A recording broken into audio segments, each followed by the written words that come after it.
Good morning. Thank you for being with us today for our Max Minutes this morning. I am Geralda Hines, the Chief of Staff of the Department of Human Services and also a Max board member, and I'll be your moderator today to discuss how child care challenges affect Georgia's workforce and economy. We would like to give a special thanks to our anchor sponsors, WorkSource of Georgia, Georgia Department of Human Services, at Metro Atlanta, WorkSource Georgia, Atlanta Career Rise, Georgia, Goodwill of North Georgia, Metro Atlanta Chambers, and Atlanta Gas Light. I would like to also read the bios of our two speakers for today. We have Tim Cairl. Tim currently serves as the Director of Education Policy for Metro Atlanta Chambers, where he works both regionally and at the state level on K through 12 education policy, as well as childhood and pre-K policies. Tim earned his Bachelor's of Science in Health from Liberty University and a Master's of Art in Public Policy from Andrew Young School of Policy Studies at Georgia State University. He is a longtime resident of DeKalb County and enjoys traveling and cooking, in addition to volunteering with several local nonprofit civic organizations. Also on the panel, we have Hanah Goldberg, who's the Director of Research and Policy at GEEARs. Hanah directs research and policy initiatives for GEEARs, a passionate advocate for young children and their families. Hanah brings GEEARs a range of early childhood and research experience, having worked with students in clinical settings and as an elementary educator. Her research experience spans a number of areas, including early language and literacy development, school readiness, program evaluation, and fidelity in health literacy. In addition to her responsibilities at GEEAR, Hanah teaches undergraduate and graduate courses in psychology, education, and child development. Hanah received her BA in psychology and studies from Emory University. She earned a master's in education in early childhood education and earned her PhD in educational psychology from Georgia State University. A native of Anchor, Michigan, Hanah lives in Grant Park area of Atlanta with her husband and two children. So before I turn over the presentation to Tim and Hanah, if you have any clarifying questions, please send them through your Q&A button at the bottom of your screen, but we will have a Q&A session at the end of the screen, at the end of the presentation, I'm sorry. Thank you, so I will without further ado, I will turn it over to Tim and Hanah. Thanks, Geralda. I really appreciate you all having us today. We really wanted to, I'm going to talk about why the Chamber is particularly involved in this conversation and how our journey on this research started.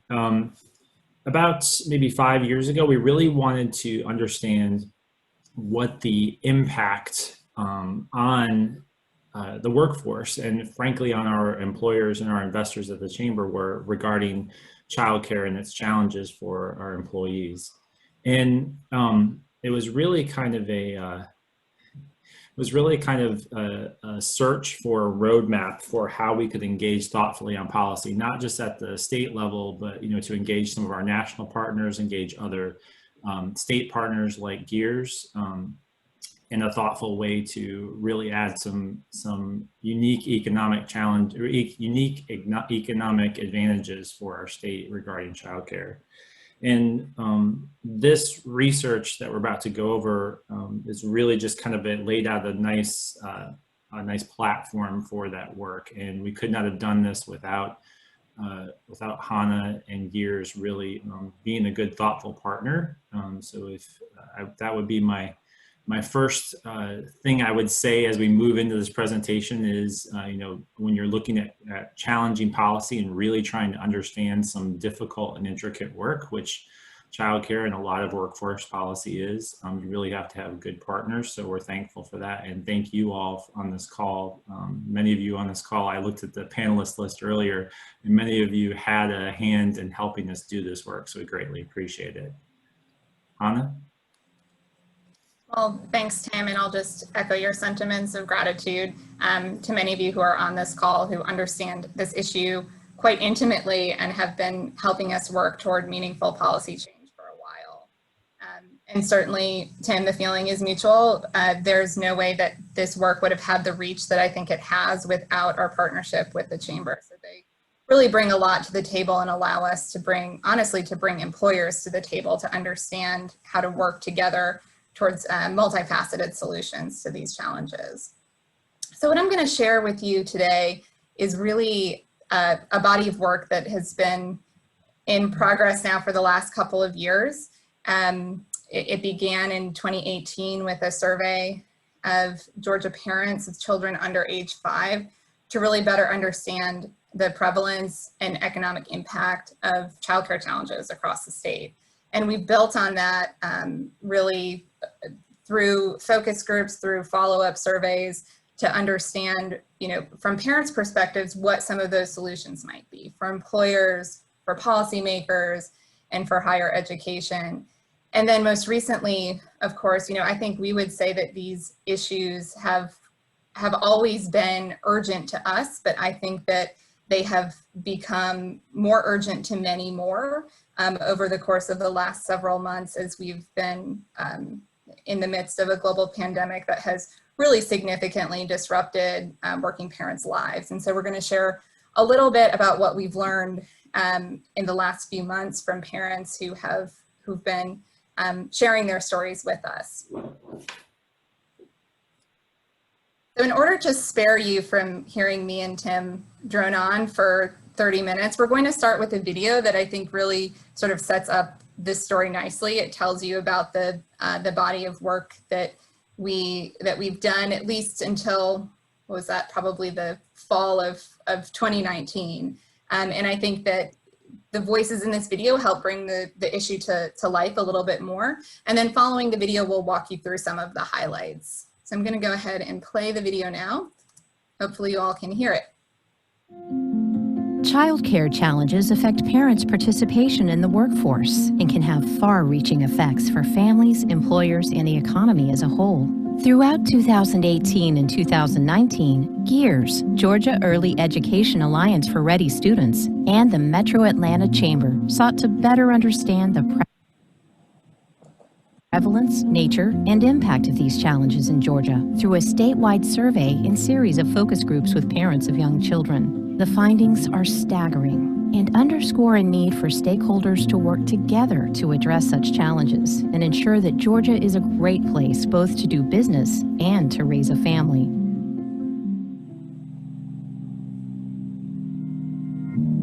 We had a sense sort of anecdotally that parents were experiencing childcare challenges across the state.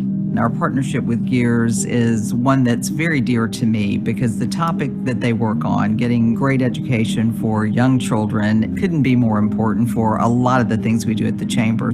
The Metro Atlanta Chamber has been a fantastic partner because they come at this issue with a business lens and they bring business champions to the table to work side by side with us. It became apparent that there were many aspects to this problem with lack of access to childcare.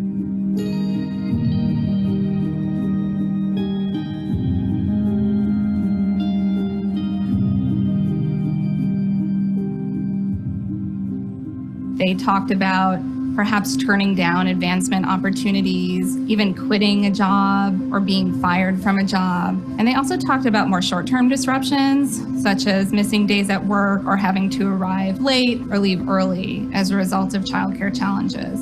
The numbers that we came up with are large, about 1.7 billion in lost revenue, but they're just kind of the tip of the iceberg. That the things that we can quantify are things like losses associated with absenteeism and turnover.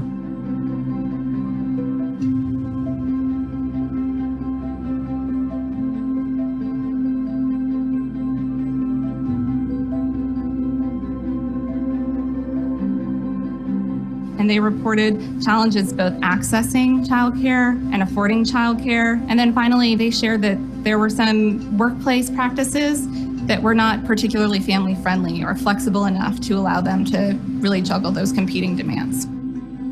So we know that it really takes a multifaceted approach to address some of these childcare challenges. It takes policymakers, it takes businesses, it takes higher ed, all having a seat at the table to form public-private partnerships and really address and tackle these issues head on.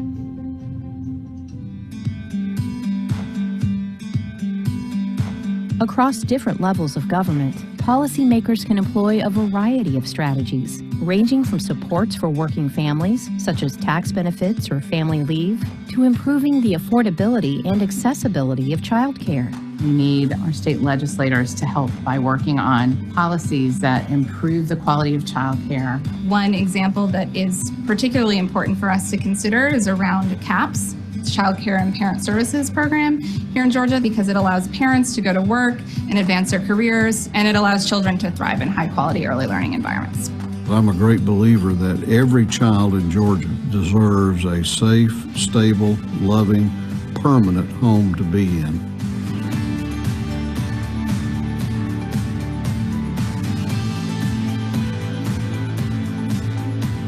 The family leave policy will grant to all parents, whether they're the birth parent or not, an additional 3 weeks of paid family leave time to spend with the new addition to the family. I think it's just good for families, and what's good for families is going to be good for this state. I would hope, first of all, that other governmental entities here in the state would adopt it at both the state and the local level. I would also hope that other companies, private employers here in the state, would look to see that we're taking a leadership role on this, that other companies here are doing it. We need really great state, local, and federal policy, but we also need private partners who are working just as hard in their own realms to provide policies and programs that help support families. One of the things we work on here at the Metro Atlanta Chamber in a big way is talent recruitment and talent retention. We want the best and brightest in this market. And in order to get them, we not only have to have the good jobs, we have to have a great quality of life. We hope that business leaders will consider really a range of family-friendly policies or practices that they can implement that feel right to them and their employees. When employers engage in thoughtful, family-friendly policies, there's a lot of different positive aspects that come out of it. You're going to have productive employees. You're going to be able to recruit employees better. You're going to have more retention of employees. You're going to be able to bring women back into the workforce. And all of these things create happy employees and really, at the end of the day, drive innovation and economic growth. It's got to be about the employee. It has to be about us centralizing some of the benefits for them that help make them productive, but also make them active and vibrant citizens. The parental leave policy is one of many programs that we provide that helps the employee feel like they are able to embrace their whole human self here at work. To summarize our program, I would say that it's inclusive of both mothers and fathers in the support system, including diapers, meal service, maid service, and a transition period for parents coming back to work. We've seen that we've had an increase in employee engagement, in particular those that are going through and able to utilize the program. They feel that they're being supported by Sales Loft, even when they're not physically working here, because we're allowing that time for them to bond as a family. Some of the policies we've enacted is really a flexible work schedule, teleworking, as well as being able to work anywhere, anytime around our building. We do have an on-site childcare facility. The pressure of getting away from the office to pick up your child, the pressure of getting into the office after you drop them off, that's all been relieved. And if they feel their children are safe and happy, then they're going to be productive.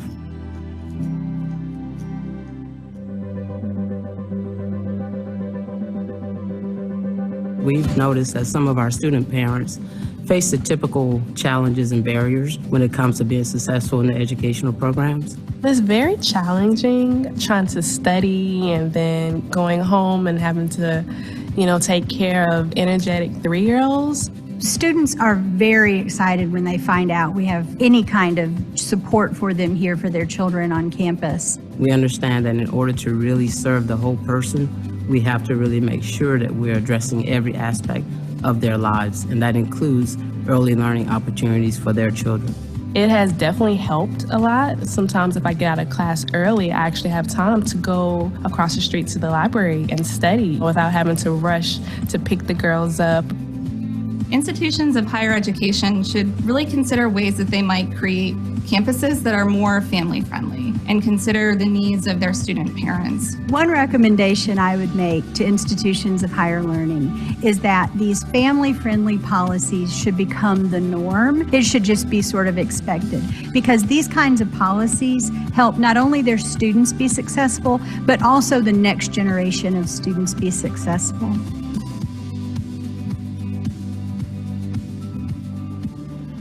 If all of these stakeholders work together, we know that we'll create a better Georgia for parents and for young children. These family-friendly policies play a huge role in what that story is and how it will play out. I'd like to make sure that that word gets out and people talk about those policies so that maybe more people will adopt them. It's pretty clear that we can do better. And I think the efforts that we're undertaking here are really pretty worthy. When we take care of the employee, we know that inevitably we're taking care of the employee's family members. If we get this right, we are going to have employees today who are able to go into their workplaces and focus on their jobs and not worry about their kids who are back in high-quality childcare. We know from research that early learning is a key part of helping to develop healthy families, healthy children, and healthy communities. We have an opportunity to ensure that those children can be the CEOs of the future, can be prepared for whatever life throws at them because they have had a strong basis in high-quality early education that'll prepare them for tomorrow. Parents across Georgia experience challenges balancing the demands of career and raising young children, affecting not only the families themselves, but the state's employers, higher education institutions, work training programs, and economy. By adopting a two-generation approach, considering the workforce of today and tomorrow, Georgia's leaders can move the needle for the state's young children and bolster the economy, assuring its place as a top state for business and families.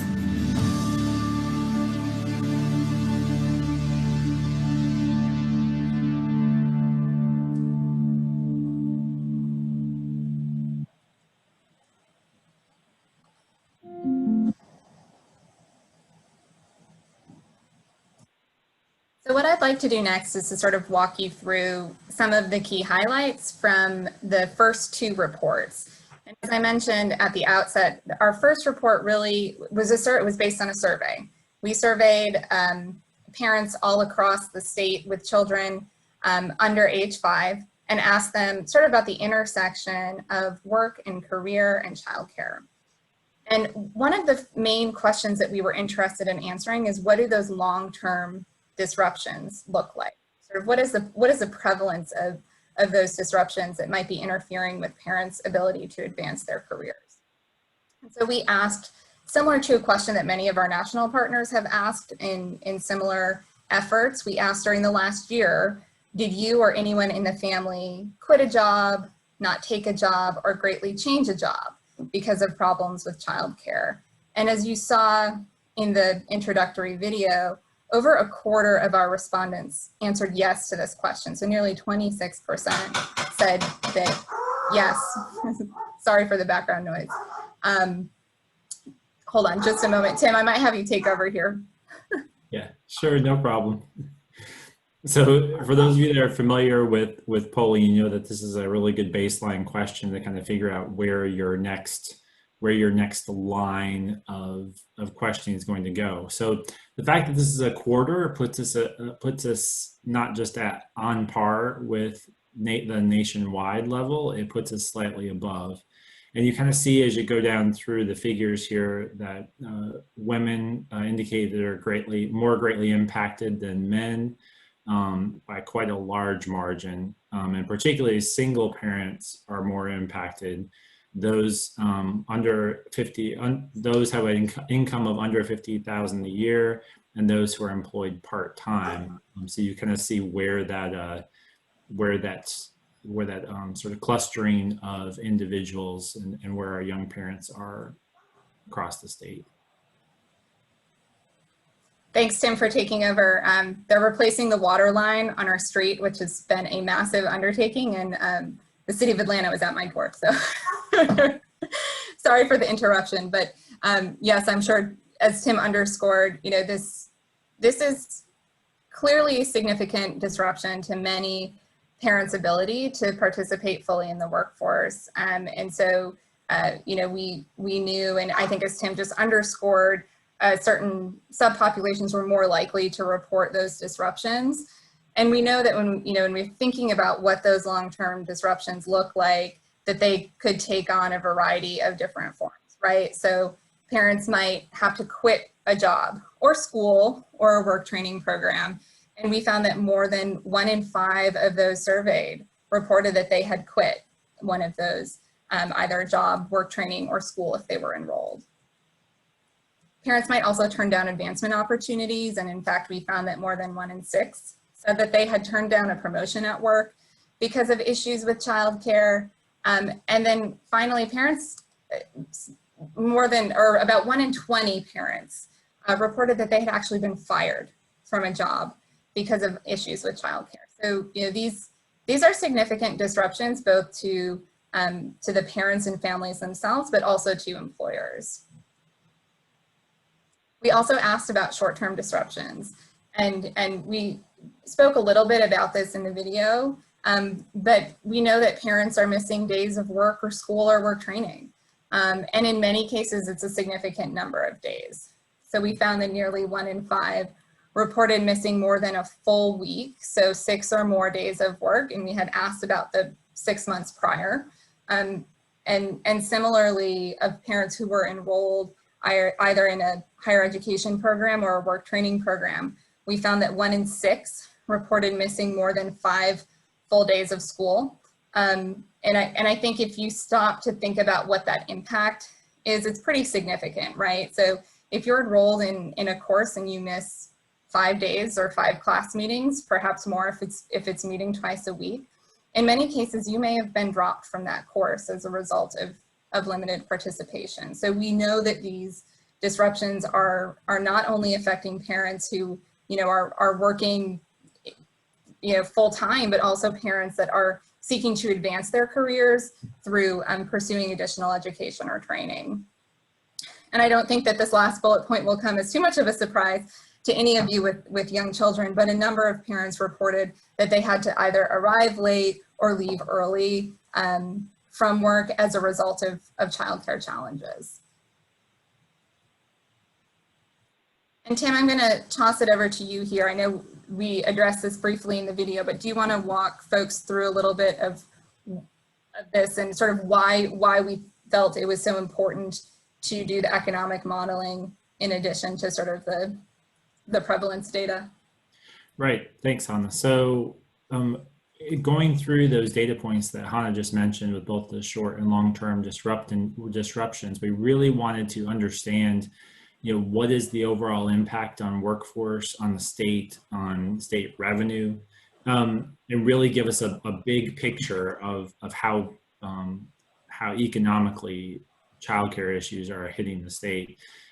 One interesting thing to note, and you'll see it on the slide here, is that we can only calculate 2 of those disruptions in an economic sense. So things like missing days of class or a work training program is really, really difficult to add any type of economic quantity or economic impact to that particular disruption. Same thing with arriving late or leaving early, also can't. But 2 things were work absences and work turnover, and those do have direct economic impact, and we can actually calculate those. And Tom Cunningham, who you saw in the video, our economist at the Chamber, really put some great effort into figuring this particular slide out. But you see that the losses are not small. When you think about overall state activity, particularly given the current budget year and what we're going into for the next budget year, these numbers are big. And keep in mind also that these are pre-COVID. So when we're talking about how this impacts state revenue and how it impacts overall economic activity, this is a big, big driver. And I'm sure, Hanah, you probably know this better than I do, but it's when you think about the impact the childcare industry has on overall workforce, you add that on top of these childcare challenges given our current situation, and you can sort of get a picture of the billions of dollars that we're talking about here. But you see it 1.75 billion in economic activity and 105 million in lost tax revenue, and these are to quote Tom, these are extremely conservative estimates. We kept these kind of on the lower end of ratios so that we could make sure we were talking from a baseline. Yeah, so there we go. Thanks, Tim. I'm next going to walk you through some of the highlights from our second report. After we completed the survey, we were pleased that folks were paying attention to those numbers. I think that was kind of the point, that oftentimes just hearing about the prevalence doesn't hit home the way that some of those economic messages do.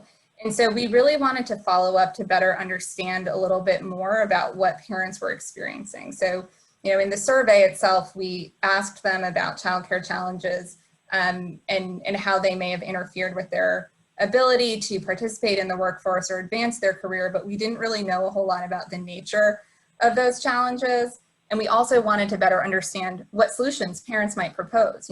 What would parents propose to employers or to policymakers that might, alleviate some of these challenges? So we first asked, we did a series of focus groups both in North and South Georgia, and we wanted to better understand sort of what was behind those disruptions. Like, we knew that parents were reporting that they were having challenges with childcare, but we didn't, we had our own beliefs about what that might look like, but we wanted to ask parents directly to understand, what were they referring to when they said that they were having challenges or problems with childcare. And you can see here on the slide, some of these will not come as a surprise to many of you. Parents had a hard time finding childcare that was affordable, that they felt was high quality, that met the needs of their family. And then parents also reported in many cases that they had experience in the workplace that it didn't feel compatible with being a good parent and a good employee. So they talked about these sort of rigid, procedures in the workplace that wouldn't necessarily allow them the flexibility to, if there was an emergency, to leave 20 minutes early to go pick up a child from care. And they will go a little bit deeper into what some of the parents proposed around solutions, but there were, I would say there was, universal agreement if parents didn't experience it themselves, that they sort of recognized the challenge that many of their peers were facing if they were in situations that were just less flexible. And then again, this won't come as any surprise to those of you with young children, but kids often get sick. And many parents have to take time off of work to care for sick children. And many parents lack appropriate backup options if their original child care provider, for whatever reason, isn't able to provide care. They didn't have access to sort of backup child care that would allow them to use that option while they participated in the workforce. And as I mentioned previously, in these focus groups, we worked to, ask parents about a range of different workplace practices or policies that were family friendly. And I would say that there was pretty broad support among all of the participants for a lot of these solutions, really. And we walk through in a much longer report that I'm happy to link you all to later, sort of what those family-friendly practices look like and how employers can implement them. It's really, we think of it as a menu of options. We know that different employers have different expectations and different demands, and different sectors have varying degrees of flexibility that they can afford. But, whether it's something like flex time or offering paid parental leave, and in some cases, as you saw in the video, offering on-site childcare, these were all solutions that parents either offered themselves or offered, broad support for as they were discussed. And I think the second point is an important one, that parents felt like it wasn't necessarily the investment of the employer in terms of any sort of financial support, so much as sort of embracing a spirit of flexibility and valuing them as an employee with young children. We also, and I won't spend too much time on this slide, but we also asked focus group participants about their support or awareness of a variety of sort of policy levers that I think could address some of these challenges. Many of our participants were familiar with CAPS, Child Care and Parent Services Program, which I know many of you are familiar with on this call. Really broad support for the program and for its expansion so that it could serve more families.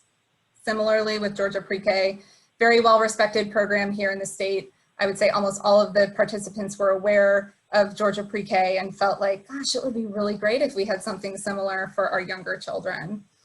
And then again, participants proposed a whole host of other policy solutions that in some cases were pretty innovative, and I think that we hadn't necessarily considered, but certainly things that will feel familiar to many of us on this call as we are in the midst of a global pandemic around sick time and leave time, but also things like better wages for the early care and education workforce. And you see part 3 with a question mark here because I don't think that this was necessarily a planned component of this body of work. When I came off of maternity leave to a global pandemic and was experiencing this personally and thinking about the policy implications. And in April and May, we realized that it was really important that we find some way to document and lift up parent voice, particularly among parents with young children, so that employers and policymakers could better understand what these families were experiencing. And so what I'm going to walk you through next are some of the findings from a survey that we put out and was in the field in like late May and June. So the data that I'm sharing with you come from that survey. So this is not, August, September, it's back in June. So certainly some things have shifted since then.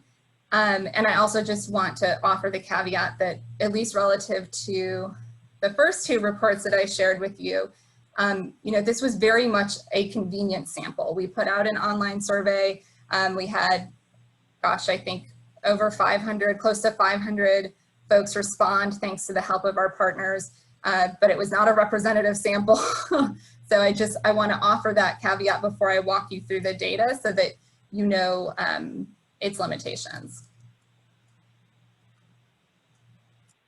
So, first it's pretty clear that parents and caregivers have experienced pretty significant disruptions, not only to their employment, but also to their childcare situations since, mid-March. You can see here that the majority of those responding, that's 83%, either strongly agreed or agreed with the statement, the COVID-19 pandemic has disrupted my home and family life. And through a series of focus groups, we were able to unpack this a little bit more and really understand what parents are experiencing. And you can see we've shared a couple of quotations throughout the presentation to sort of give you a sense of what working parents with young children are experiencing right now. But also, a lot of respondents, so over half reported having experiencing some sort of job loss or furlough or reduction in pay or hours. This is not news, perhaps to some of us, but this is a significant disruption to the world that parents and young children knew before March. And this is something that, I think is very striking and perhaps won't surprise some of you, but we asked what parents' childcare arrangements looked like before Friday, March 13th, which was when things really started to change. And then we asked what they were using currently. And again, I want to underscore that these data are from May and June. So this is not currently refers to the time of the survey. So, you know, late spring and early summer and not August and September. But you can see here that, you know, before the pandemic hit, most of our respondents were using some sort of formal childcare program, right? So maybe their kids were in a childcare center, maybe they were attending pre-K in a public school, maybe their children attended a family childcare home, but most of them were in some sort of childcare program. That was before March 13th. And then currently, so when they were responding to the survey in June, only 13% of them were in that type of setting. And you can see that the majority of them reported their children were at home with them. This is certainly still true for many parents whose school-age children may be participating in virtual learning. Many parents still have their younger children at home with them. I will say that between about 2/3 and maybe 3/4 of, and somebody on the line from DeKalb may have better data than I do, but between, I think 2/3, maybe close to 75% by now of those childcare programs are open. And so this very well could look different now than it did a couple of months ago as parents are beginning to send children back to early learning programs. I did say, was there a question in the chat?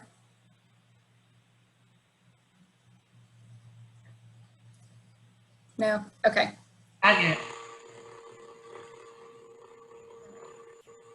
So, I think, in response to these disruptions, parents are making some pretty significant adjustments. So we asked whether parents had done things like alternate hours with someone else in the house to provide childcare, working outside of normal business hours. We certainly had many parents tell us they set the alarm for 4 a.m. so that they can get up and get a couple of hours of work in before they know that the kids wake up and they need to provide some kind of childcare. And then similarly, a number of parents reporting that they're just working less than they were prior to the pandemic hitting. And this slide is particular to leave, to taking a leave of absence in some form to support, to provide childcare. And you can see that roughly 1 in 3 took paid leave, and roughly 1 in 5 took unpaid leave. And you can see that, according to education level, those who had a bachelor's degree or higher were more likely to take paid leave, and those without were more likely to be taking unpaid leave. Again, not all that surprising. Parents are under a lot of stress. This has been a very challenging time for parents with young children as they attempt to balance these demands in ways that they've never been asked to before. So it's not surprising that many folks are reporting higher levels of stress. But you can also see here that parents are concerned, not only about their own stress and their own mental health, but they're also concerned about their children's development. And we heard many parents say, it's been months since my child has interacted with other kids his or her age, and I worry about the impact to my children. So, in summary, and I think this may have been along the lines of the report title, parents feel like this is just not sustainable. At this point, they have been attempting to juggle these demands for several months. And you can see here, I feel like I'm failing at both. That is certainly a sentiment that I personally have felt many times over the course of the last several months. And, I know that parents with young children across the state are struggling, and that they don't feel that this is sustainable, that they don't feel that this is manageable. So Tim, I'm going to turn it back over to you. That sort of concludes the overview of those 3 different reports that we have published. And I think we wanted to just spend a few moments at the end here highlighting, what we've seen some employers around the region do to perhaps address some of these challenges, and also to highlight some ongoing concerns that we have, and hopefully engage some of you all in a conversation around how we can address these challenges together. Tim? Yeah, great. Thanks, Hanah. Yeah, I just wanted to point out sort of the different types of flexibility and benefits that employers are looking at given the current situation. So as you'll see from this list, you've got kind of a little bit of a mixture. You've got everything from flexible work hours and really kind of expanding the definition of what those flexible work hours are. You know, Hanah mentioned earlier about people getting up at 4 a.m. to start work. And you think about individuals in companies where they're dealing with offices that open at different times across the country, and sort of what the impact on working from home looks like in that type of situation, and you understand the need for that. And then we're also seeing some interesting things happen, you see from this list too, where you've got companies that are adding additional child care educational opportunities. So things like offering online tutoring and partnerships with Khan Academy and other online providers to really supplement the in-home child education experience. So that's a unique one. Opportunities for backup childcare have really expanded a good bit, and a lot of these I want to point out too. Even though we're focused on childcare, there's also a component for elder care and other adults that may be full-time care in the home for that parent. That is also a part of a lot of these employee benefits, and the reimbursing the childcare costs. You know, it's still recognizing that a lot of employees are still needing to go into a workplace, so they need somewhere to take their child during the day. So that's also a unique component of what's happening. And that's just kind of giving a broad overview. This is obviously is not all inclusive. This is kind of a limited, quick spotlight on how employers, particularly in Georgia, are really trying to adapt in this space and provide services for their employees.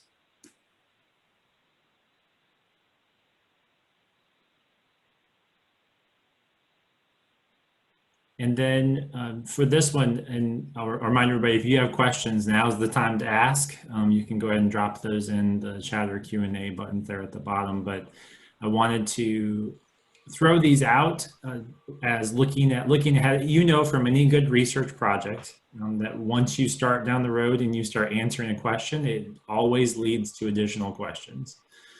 So these are kind of where we're sitting at. Some of this is related to current situation with COVID, and some of it is just long-term. We're really looking at things like overall stability, not just for funding at the state and federal level, but overall stability in the child care and early learning system in Georgia.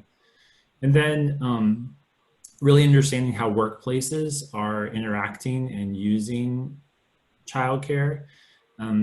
So you can imagine, you know, if you have a company that is almost entirely corporate office based versus one that has maybe logistics, distribution, retail, those types of working situations have to have different types of flexibility and different types of options. And some of our employers in the metro area are getting really inventive with how they're adapting with that, and some of them are facing big challenges in adapting that. So we have a lot of questions there that are really interesting. And going back to our original report, we know that there are populations of parents that are more heavily impacted, and really understanding how that works and how parents are tackling it and what options would even be available given expanded services either on the employer side or the state side. And I would like to think that there's somewhere that somebody has cracked this nut, but I'm not sure that they have. So I think understanding what it looks like for Georgia, particularly with regards to single parents, to adults going back to school, these are all big concerns. And then you also have workplace training programs, which is a big part of the workforce landscape, and you on this call know that. But understanding how childcare, particularly for outside of work hours, those training programs can get impacted.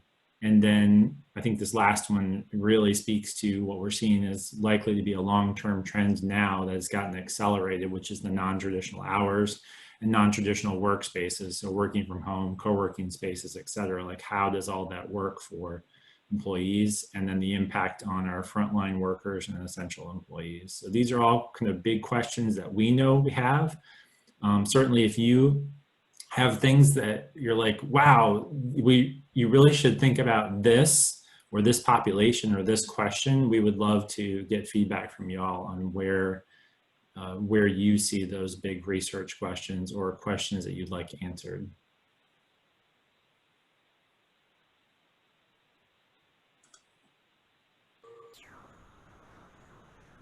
And then thank you for getting into the Q&A, Hanah. Are we there? Yes. Well, great. Yeah. So if you guys have any questions, please go ahead and send them in. Let's see. We have one from Brandon. We have seen great efforts from large companies to make advancement with their child care policy and support. However, how can and or smaller businesses, which are a vast majority of our employers in the metro region and tend to have far less resources, provide child care support as well?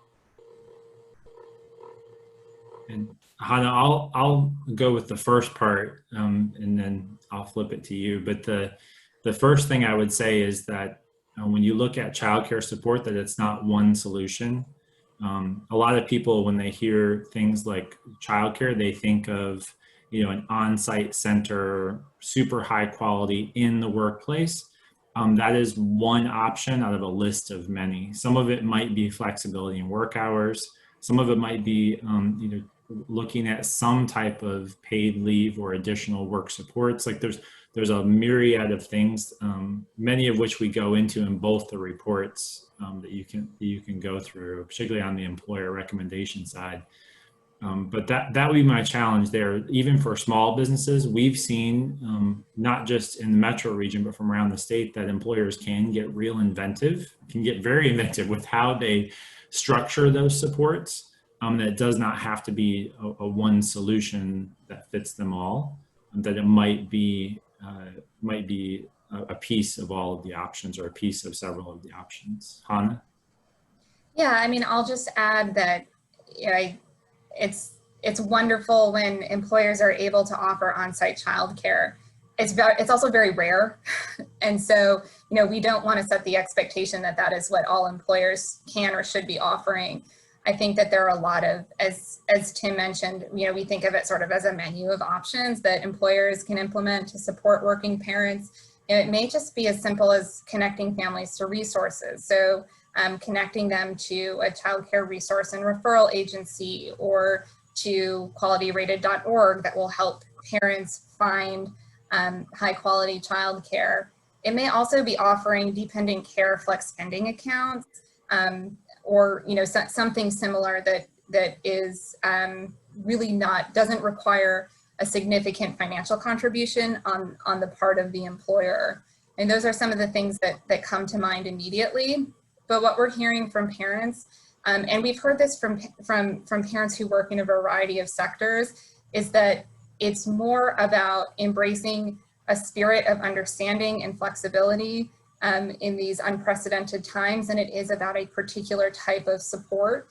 And so, you know, we during a recent focus group, there was a teller at a large bank, and she was saying that her particular supervisor was very flexible in allowing her and her employees, the other employees with young children, to think about how to schedule their week in a way that would allow them to meet the needs of their kids at home. And so, you know, I think that finding something within that broader menu that feels right is what we would suggest at this time, and thinking outside the box. Like, this is not January 2020. I mean, things have changed very significantly for families with not just young children, but with school-age children as well. Great. And also, if you can, go ahead and look in the chat. Jim O'Leary has put some information about the DECAL website if you're interested in some additional resources. Any other questions that we have out there? I'll just say, Jill, thank you for posting that information in the chat so that folks can find it. It may also be worth mentioning, this is not particular to young children as it's a support for parents with school-age children, but the governor announced several weeks ago one of the uses of their GEEAR funding will be to provide sort of support, in-person support or childcare for school-age children who are enrolled at districts that are fully virtual. And the income limit is different than it is for childcare subsidy, so more families would be eligible to apply for this. This may also be something that's worth sharing. It is available on the DECAL website. It's being referred to as SOLVE, S-O-L-V-E. And I think that I know that is going to allow a number of parents who have school-age children who are needing that support to return to the workforce. So that may also be something that's helpful to folks on this call. Great, great. Do we have any other questions?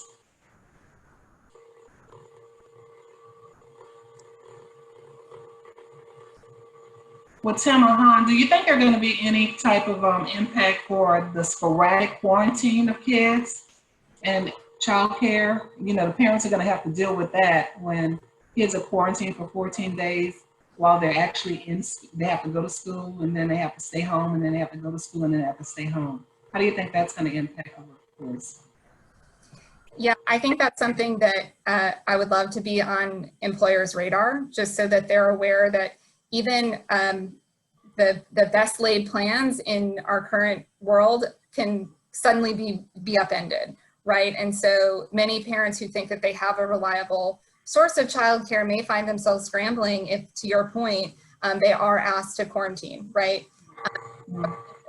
What's key here is awareness for sure, and making sure that folks on both sides of that equation are aware of the possibility. Tim, do you have any thoughts that you might share related to that point?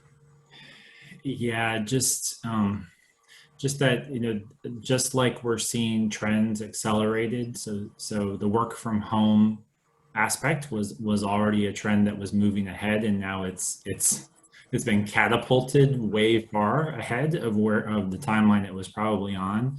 And I think similarly, we're going to see things like the different roles of mothers and fathers, and how that trend had already started to change, and now that's advancing ahead. So these are all big questions. I think probably go into that future research list. That would be interesting to know, like what the long-term impact is, and how those arrangements for childcare for kids and for elder care really are going to be long-term. I have another question. What are some low-hanging fruit solutions that can be done at a state or local level to mitigate some challenges with childcare? Yeah, I mean, I think in an ideal world, what we would see is better coordination, right? So there are so many players involved in this very messy, complicated equation. You have school systems, you have childcare providers, you have employers, you have parents. And so, you know, I think one thing that is really important right now is that there's some opportunity for collaboration and communication among those different entities. And it may just be as simple as, you know, a parent sharing expectations sort of across those lines. But I mean, that's what comes to me immediately, is that we need better collaboration and communication, because folks don't know what the other side is doing, and decisions that they're making, that they think they're making in isolation, have a ripple effect. And so any opportunity that we have to be sure that the right folks are at the table talking together about solutions is really important. And I'll add to that one additional aspect that's been advanced forward, and this one is the importance of parent education and parent resources. And I think Barlow put in the chat for us earlier about Cox Campus and others having online resources. And if DECAL has the same, if you're not following them on Twitter or Instagram, I can testify that those resources for parents get get marketed quite well, and that they are out there. It's just knowing where they are and making sure those get distributed to parents. Not all parents have access to it, just like not all of our kids have access to quality childcare.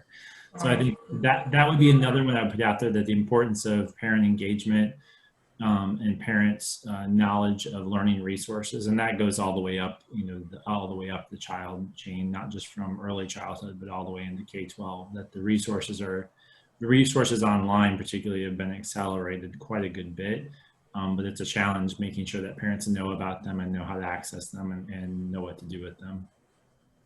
Yeah. Okay, we have another question. Challenges with childcare typically impact women's career more than men. What do you think the long-term impact of COVID on childcare is on Georgia women in the workforce? I'll be honest, this keeps me up at night. I am very concerned about the long-term impact that we're going to see here. This, not just childcare issues, but I think much of what we're experiencing related to it as a result of the pandemic are disproportionately affecting women.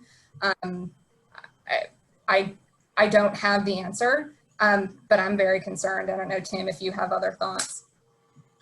No, I think it's one of those we're not really sure. I don't think we're alone on this. This has been kind of a conversation among some of our national partners since March, actually. In how does this set back or does it advance sort of the efforts that have been made, particularly to engage more women in the workforce? The answer is I think we don't know, but we need to be thoughtful and make sure that it's included in future research. Okay. Well, thank you, Tim and Han. We are actually at the 10 o'clock hour. And just so you know, for our participants, this information is going to be on the website, so a recording of it for additional information. Great discussion. And if you have any additional information, Tim and Han's information will be out there for you to contact them directly. Thank you so much again for all this information and sharing your resources. Thanks for having us. It was a pleasure being here this morning. Yes, thank you.